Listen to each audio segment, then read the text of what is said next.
E a respeito de sementes kármicas?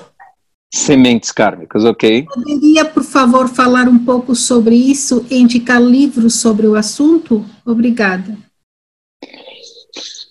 Vou explicar um pouco e se colocar no blog, talvez a palavra sementes, ou a expressão sementes kármicas em busca, vai encontrar textos a respeito. O conceito é o seguinte: o karma funciona como se nós tivéssemos sementes, produzíssemos sementes quando fazemos algo.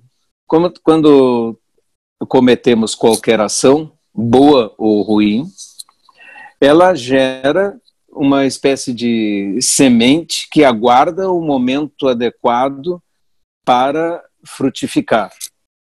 Isso é fácil de entender. Vamos supor que você insulta alguém na rua e ela responde imediatamente com outro insulto. Isto é uma semente kármica com fruto imediato. Agora vamos supor que você tenha insultado alguém, ele tenha ficado calado, mas guardado uma mágoa de você. 10 anos depois, essa pessoa encontra você em uma situação qualquer e então tem má vontade contra você e acontece alguma coisa desagradável por causa disso. Isso significa, essa semente kármica ficou aguardando 10 anos para frutificar e surgiu a oportunidade e ela frutificou. Esta é a razão porque algumas ações más são cometidas por pessoas nessa vida e você não vê nenhum retorno para elas nesta vida. Mas em outra vida posterior, em algum momento a semente kármica vai amadurecer e vai surgir. No entanto, vamos que você faça uma boa ação e não haja retorno nenhum dessa boa ação visível nessa vida. É porque simplesmente não houve condição de amadurecimento para isto. Fica para depois. E a pergunta seguinte que surge é: mas eu posso fazer com que uma semente jamais frutifique? Cometi uma má ação e não quero que esse retorno aconteça. Sim, é possível, desde que você faça N outras ações que a anulem. Vamos supor de novo, você disse uma coisa desagradável para uma pessoa, mas antes que essa pessoa retorne para você, antes que frutifique essa má ação e crie repercussões, você faz coisas boas para essa pessoa, pede desculpas, faz uma série de ações que apagam aquela mágoa da pessoa, ela lhe perdoa completamente porque as suas ações seguintes apagaram os efeitos da sua ação anterior. Então essa semente kármica não tem oportunidade de frutificar, de brotar, porque não lhe foi dado terreno ou condições para que ela frutificasse, para que ela brotasse, para que ela germinasse. É assim que você deve entender o karma.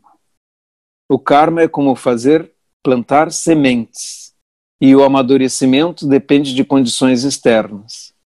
Por isso é tão difícil também você analisar as circunstâncias kármicas. É tão complexo, cheio de tantos acontecimentos caóticos a favor e contra, em termos de terreno, em termos de lugar, em termos de quais são as pessoas atingidas por sua ação, que a análise é extremamente difícil.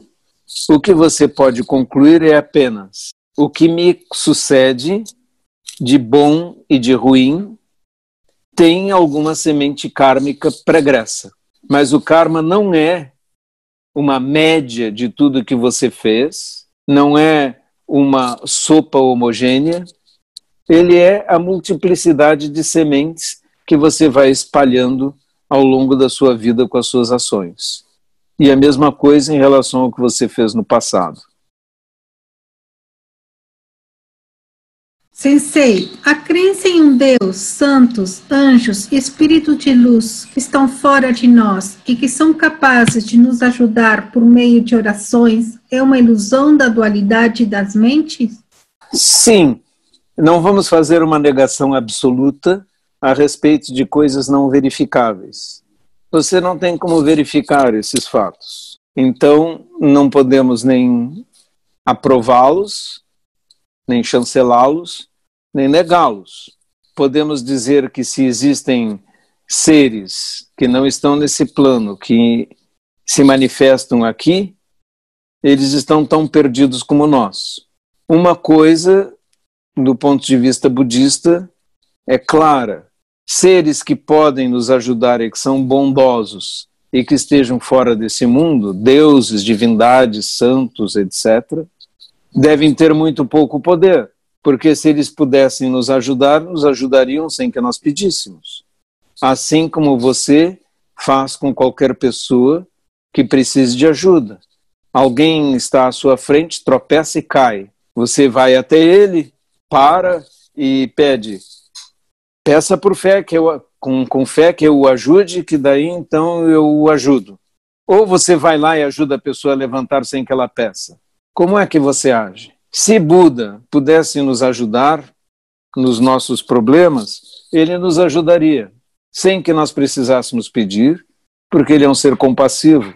E qualquer divindade bondosa faria a mesma coisa. E aí surge uma pergunta que está dentro do que você perguntou. Mas fazer orações tem sentido? É bom ou não? Sim, é bom. É bom para aquele que ora? É bom, sim. Porque quando você coloca a sua mente assim, ela é influenciada para o bem. Então as orações são inúteis, assim como as palavras de ódio, de raiva, os insultos, os palavrões também não são inúteis. Eles produzem coisas ruins, clima ruim, e atraem, de certa forma, situações ruins, porque sua mente se coloca daquela forma, em sintonia com aquilo. Então, dizer coisas belas, boas e elevadas produz bons efeitos, e dizer coisas negativas, sujas, baixas, vai produzir efeitos negativos também. É isso que nós poderemos dizer a respeito das orações, e nós as fazemos também, porque elas produzem um determinado tipo de mente. Elas estão focadas, se você prestar atenção, as orações no Zen estão focadas em mudar a sua mente e aumentar a sua consciência.